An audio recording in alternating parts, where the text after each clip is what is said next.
A farmer's grandson became the wealthiest man in the valley without working a single harvest. His grandfather barely survived each season. They had the same land, the same crops. The difference was invisible. It flowed like water.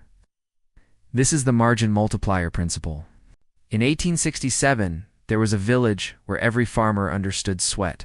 You planted in spring, harvested in fall, sold your crop, bought supplies for next year, fed your family with what remained, repeat until you died. Simple math, predictable poverty. But one family discovered something the others missed, a river that grew itself. This is called the margin multiplier principle. It's not about how much you earn. It's about the tiny percentage you redirect before spending. That small margin compounds into a river that eventually feeds you forever. Most people consume everything they harvest. Smart families plant a margin first. Same fields, different futures.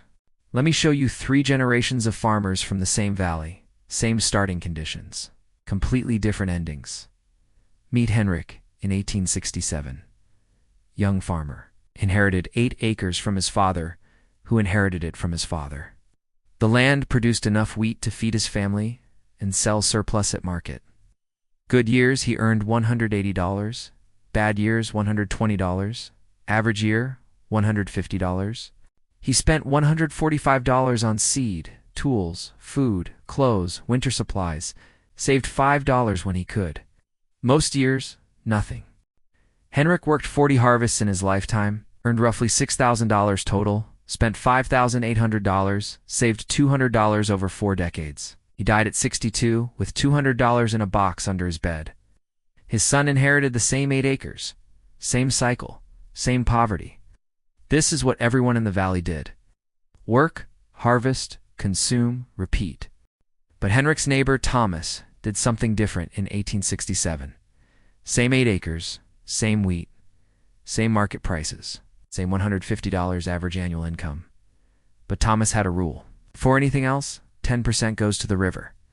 Year 1, Thomas earned $150, took $15 before spending a single dollar on supplies, put it in a separate account at the town bank, 5% interest annually.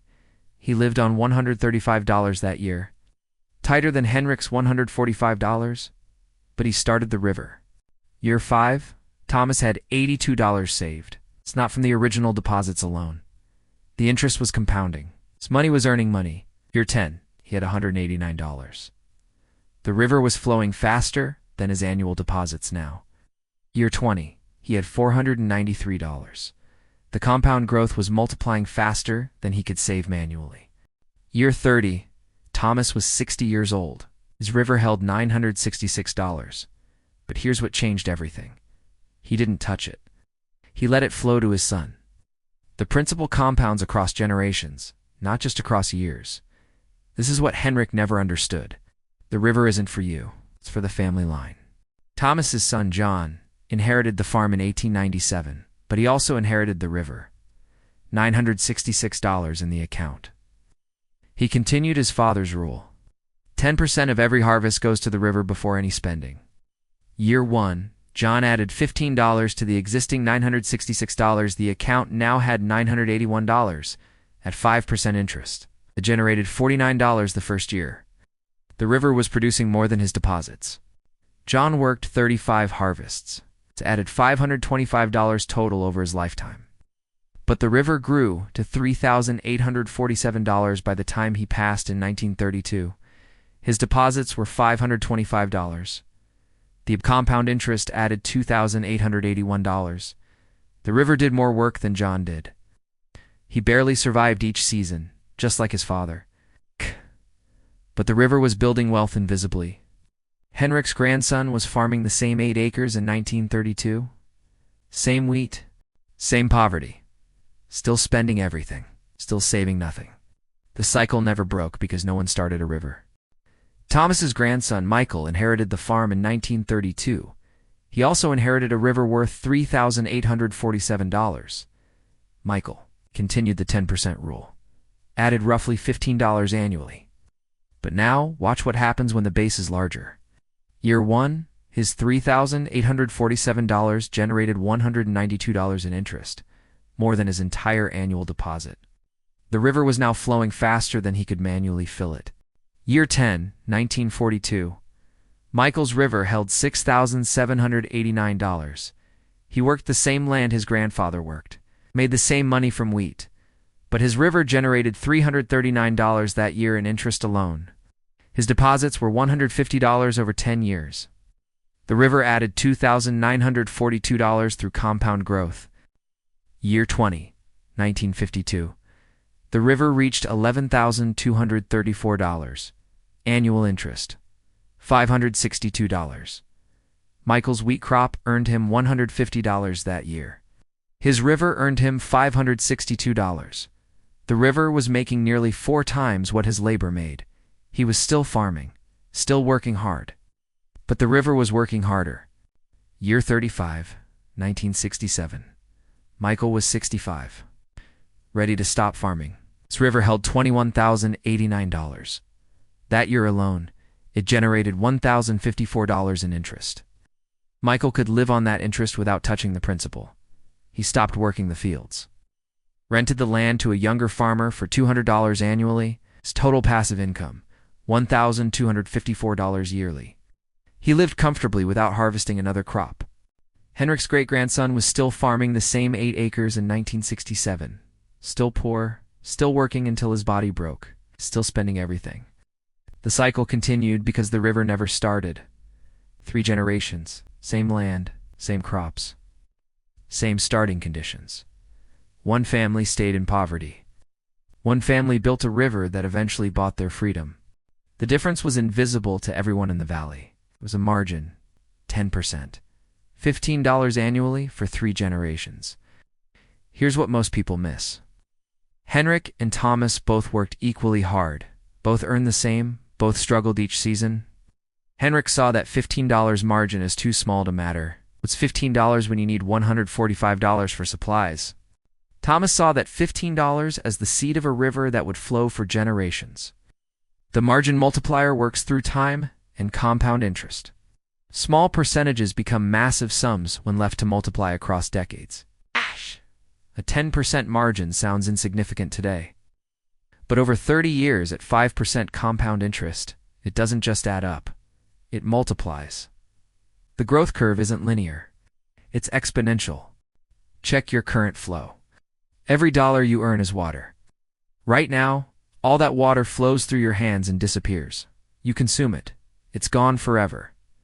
You're Henrik, working hard, earning money, ending with nothing because you never started a river. The recognition trigger is simple. You have a separate account where money flows first before any spending? Not for emergencies, not for purchases, for compounding. If no, you're spending everything you harvest. You're working a lifetime and leaving nothing but the same cycle for your children. Most people wait until they have surplus to start. Wrong. Thomas started in year 1 when money was tight. The river doesn't need abundance to begin. It needs a margin. The margin creates abundance over time.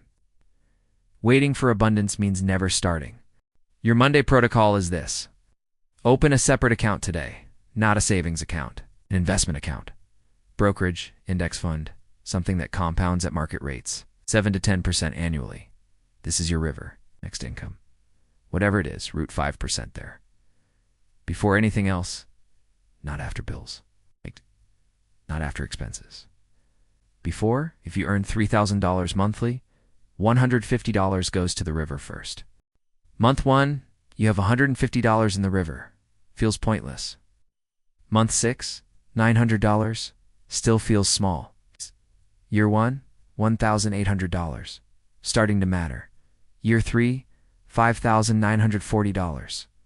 Compound growth is visible now. Year 5, $10,760. The river is flowing faster. Year 10, $24,782. The river is generating $2,000 annually. Year 20, $68,691. The river generates $6,000 annually. Your deposits over 20 years were $36,000. The compound growth added $32,691. The river worked harder than you did. Be honest about timelines. Thomas died poor. John died comfortable.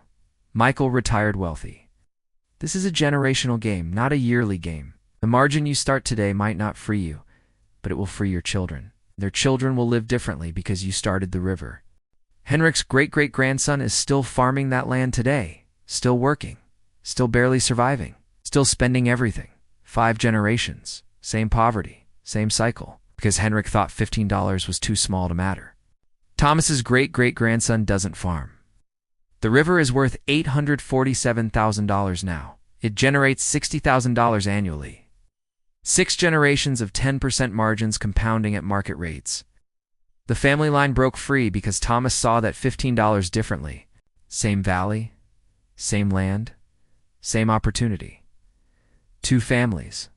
One stayed in the cycle, one built a river. The difference wasn't income, wasn't luck, wasn't intelligence.